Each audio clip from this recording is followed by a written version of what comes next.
से अंदेशा मिल रहा है कि अब किसकी भविष्यवाणी को सच माने? आप तो सारे के सारे नेता भविष्यवाणी कर रहे हैं। ऐसा लग रहा है चुनाव से पहले सब ज्योतिषाचार्य का कोर्स करके आ गए और एक दूसरे की कुंडली देखकर, एक दूसरे का हाथ देखकर भविष्य बता दे रहे हैं बखूबी, और सभी कह रहे हैं फटाफट फटाफट, सटासट। किसकी भविष्यवाणी सच होगी? देखिए, ये फटाफट, खटाखट, सफाचट, ये तो हम लोगों के इंडिया गठबंधन के नेताओं ने शुरू किया। अब शहजाद पूनावाला जी को भी ये एहसास हो गया कि 4 जून को बीजेपी सफाचट होगा, इसलिए वो सही बात बोल रहे हैं। लेकिन बेचारे क्या करेंगे, इनको तो बोलना है। ये लोकतंत्र है, ये लोकतंत्र की ताकत है जो 4 जून को दिखेगी। और ये सत्ता बीजेपी की जाती हुई दिख रही है, इंडिया गठबंधन की सरकार बनती हुई दिख रही है। ये हवा के फिजाओं में आप देखेंगे, हवा का रुख बता रहा है। इसके लिए दावा कर रहे बीजेपी के लोगों का चेहरा देखिए, शहजाद भाई का चेहरा तो खिला हुआ रहता था, जो देखिए मुरझाया हुआ है। ये पता चलता है आदरणीय प्रधानमंत्री जी से लेकर एनडीए के सारे नेताओं के आप देख लीजिए बयान, क्या कह रहे हैं। मुद्दे की बात गायब है, लेकिन मुजरे की बात पर बात कर रहे हैं। अरे मुद्दे गायब हो गए तो सत्ता भी गायब होगा। 2 करोड़ नौकरी कहाँ है, 15 लाख खाते में आएंगे, अच्छे दिन का सपना दिखाया, महंगाई कम करेंगे, महंगाई रोकेंगे, गरीबी खत्म करेंगे। क्या हुआ? 5 किलो अनाज दिया, यही बोल रहे हैं। आरक्षण खत्म करने की मनसा जब आदरणीय लालू प्रसाद जी ने पकड़ लिया, श्री तेजस्वी यादव जी ने, अब क्या कह रहे हैं, मुसलमानों को दे देंगे। अरे गुजरात में, हम आपको कागज दिखा रहे हैं, गुजरात में इतने दिनों से सरकार में बीजेपी है, क्या हुआ? मुसलमानों को आरक्षण नहीं है।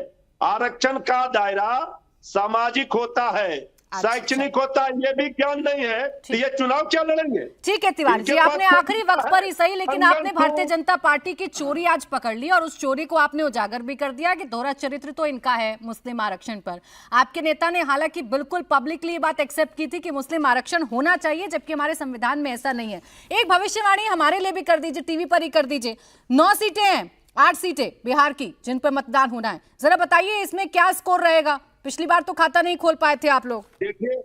देखिए 6 चरणों के चुनाव के बाद स्पष्ट हो गया कि बिहार में तेजस्वी यादव जी सब पर भारी हैं। यहाँ मुद्दा रोजगार का और महंगाई का, शिक्षा का, स्वास्थ्य का यही चल रहा है कि बेरोजगारी से, भुखमरी से, महंगाई से, गरीबी से आजादी दिलाने का दूसरी मंगलसूत्र, मुजरा, मटन, मछली। मैं तो आरा, बक्सर, सासाराम, नालंदा, पटना साहिब, पाटलिपुत्र, काराकाट और जहानाबाद का पूछ रही थी कि इन सीटों में से कितना कॉन्फिडेंट है आप? स्कोर बता दीजिए कितना रहेगा बीजेपी का।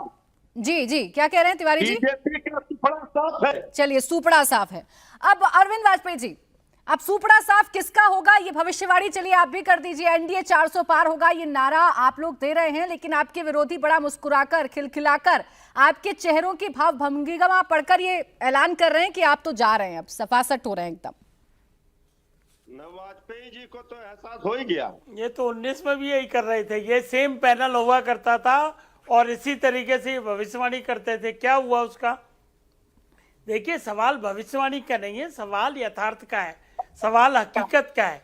एक बात मुझे नहीं समझ में आती, क्या देश की जनता में मोदी जी के खिलाफ एंटी इनकम्बेंसी है क्या?